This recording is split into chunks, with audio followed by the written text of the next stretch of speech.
Olá, terráqueos, como é que vocês estão? Eu sou o Rogério Vilela, está começando mais um Inteligência Limitada, o programa onde a limitação da inteligência, você já sabe, acontece somente por parte do apresentador que vos fala, porque sempre trago pessoas mais inteligentes, mais interessantes e com a vida muito mais paranormal do que a minha, cara. Muito mais. Vou tentar modificar... Fazer crescer cabelo? É isso que eu ia falar, crescer cabelo. Tá sentindo alguma coisa? Tô sentindo. Eu acho que amanhã tem um pouquinho. Tá já bom, aqui. você me fala. Hoje, inclusive, no meu canal, tava tratando daquela empresa do Musk, que é a Boring Company. Que é? Essa é a empresa menos badalada dele, mas que guarda Nunca assim... ouvi falar, né? Assim, Nunca ouviu, não? Não, Boring Company. The Boring Company. É como se fosse um perfurador de túneis gigante. Ele desenvolveu uma máquina para perfurar túneis que... Pra fazer o quê? Túnel mesmo? Então, de estrada? ele começa dizendo que é para facilitar o trânsito nas cidades e tal. Fez um protótipo em Las Vegas. Mas, na verdade, quando você olha os investidores nesse projeto, tem o VAI Capital, né? O VAI Capital no pessoal lá dos Emirados Árabes, que estão aficionados pela fabricação de bunkers subterrâneos de luxo. Exato. Então a galera da conspiração já tá falando, olha lá, The Boring Company, esse é a máquina, né, que perfura os túneis, né? Só que assim, isso aí é outro patamar de agilidade, perfura numa velocidade incrível. O tatuzão o tatuzão meio slow motion, né? Sim. Esse aí é The Flash, o The Flash do tatuzão The Flash. Esses caras que financiaram a empresa, né? O VAI Capital, um fundo de investimento que foi cofundado pelo Peter Thiel. Esses caras são caras aficionados por bunkers subterrâneos. Inclusive o Peter Thiel, que é o bilionário que era sócio do Musk, ele tem um bunker enorme na Nova Zelândia. E quem revelou isso foi o Sam Altman, que é amigo dele, também aficionado por esse negócio de bunker e fim do mundo, que é o CEO da OpenAI que criou o ChatGPT, né? Então essa empresa, The Boring Company, os caras estão achando que ele, na verdade, está recebendo patrocínio de poderosos do mundo para eles criarem abrigos subterrâneos para o evento. Sei. Entendeu? Para esse evento geofísico. Inclusive... E as séries, os filmes, parece que estão indo nessa linha também. Você entra num rabbit hole, né? Um buraco, uma toca de coelho profunda. Então ele começou a dar umas pistas. Ele falou, você vai perceber que a cada 10 mil anos acontece um evento geofísico de extinção em massa. Eu até conversei com o Sergião Sacani sobre isso. Ele falou, cara, acho que não conheço não, mas o Musk tá falando sobre isso. E o Musk falou que, eu não tô falando era glacial no termo técnico, mas assim de uma forma mais coloquial. É quando os invernos são mais longos, os verões são mais curtos e os polos eles congelam mais. Ele fala, isso acontece de 10 em 10 mil anos, se você for mergulhar profundo nesse buraco, nessa toca de coelho, e você vai ver que são coisas estranhas, porque ele fala, nessa última era glacial, entre aspas, antes dela não tinha escrita, você não acha registro de escrita humana, depois você acha. Então ele está querendo dizer que houve um evento de extinção em massa que levou a humanidade de volta para a idade da pedra lascada ou para um Mad Max total, né?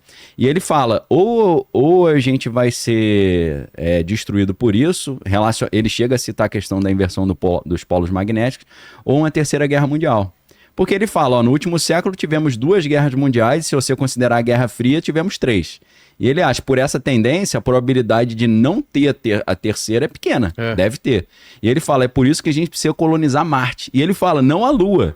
Tem que ser Marte, porque a Lua também pode ser afetada por uma terceira guerra mundial. Eu falei, imaginei ele mandando míssil atômico na Lua, maluco. Porra.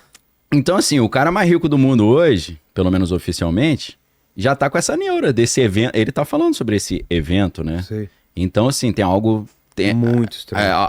Algo está no ar, né? Eles estão... Earth Battalion, o primeiro batalhão da Terra, melhor traduzindo.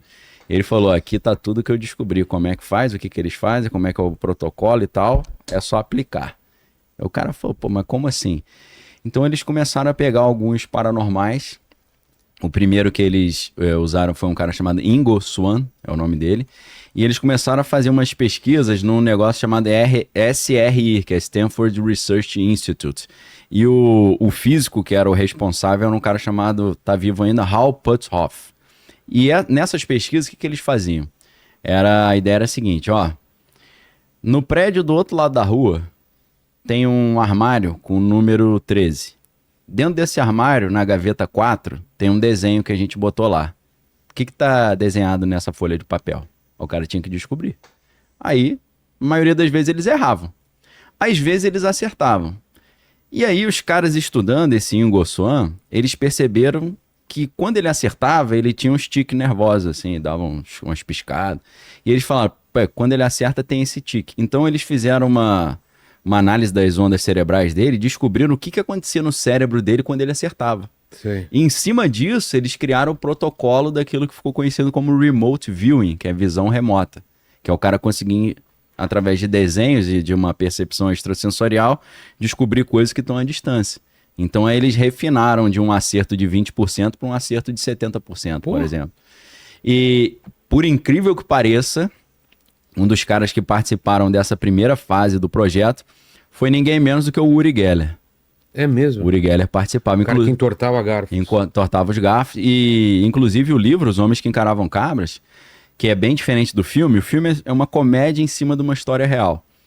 Mas representa os personagens originais do filme, que é o Joseph McMonagall, o Major Ed Dames, o Jim Channel, né? O Jim Channel é o Jeff Bridges que faz. O Major Ed Dames é o Kevin Spacey. O Ian McGregor faz o papel do jornalista, do John Ronson. Então, o livro começa com o jornalista entrevistando o Uri Geller. Pô. E ele falando, eu participei desse projeto mesmo, projeto Stargate. A história do Uri Geller é muito estranha, porque o Uri Geller ele era membro do exército de Israel e dizem... Lá, mora lá. É israelense mesmo, né? Daí o nome, né, diferenciado. Ele... Aí o Ingo Swann, esse é o Ingo Swann. Tá mostrando ali o remote viewing, né, os desenhos. Tem desafios ao vivo que eles fazem, é sensacional. O cara acha a criança perdida. O cara... fizeram um com o outro cara, que é o Joseph McMonagall. Um jornalista da BBC tava na rua e ele tinha que desenhar onde o jornalista tava. Ele desenhou perfeito a ponte, a torre, em tempo real. Então é um negócio impressionante mesmo. Ó, o Uri Geller entortando os garfos lá. Então a história do Uri Geller é muito interessante porque dizem, né, que, por exemplo, ele tava assim no quartel, aí passava um blindado, ele encostava no blindado e parava. Pô. Aí ele entrava num prédio e fazia uns negócios lá, caía a luz do prédio. Então ele fazia essas brincadeiras assim pra divertir a galera, né? Tinha alguma coisa. Tinha algo estranho, né? E aí ele previu aquela situação que aconteceu em Munique, que pegaram os atletas de Israel, né? Tô tomando cuidado com os termos aqui pra não dar zebra. Que infelizmente vários acabaram perdendo a vida. Fez um filme também. Exato. Então, o que ele fez? Ele, através, usando essas técnicas, ele visualizou isso. E ele falou pro pessoal, não mande os atletas para essa Olimpíada que vai dar problema. Os caras zoaram ele e aconteceu. Aí ele falou, nunca mais trabalho para vocês. Nunca mais, porque vocês não acreditaram em mim. Várias Olha o vidas... que aconteceu. Aí ele foi trabalhar para a CIA. E pro exército americano fazendo o projeto Stargate. Então, assim, o Uri Geller participava e... O major general, né, que é o general Albert Stolbein, ele falava que o objetivo último deles era desenvolver, são habilidades assim, como essa de remote viewing, mas o topo seria matar uma cabra só olhando para ela. Ah, por isso o nome. E aí os caras perguntaram, mas vocês chegaram a esse ponto? Ele falou, chegamos.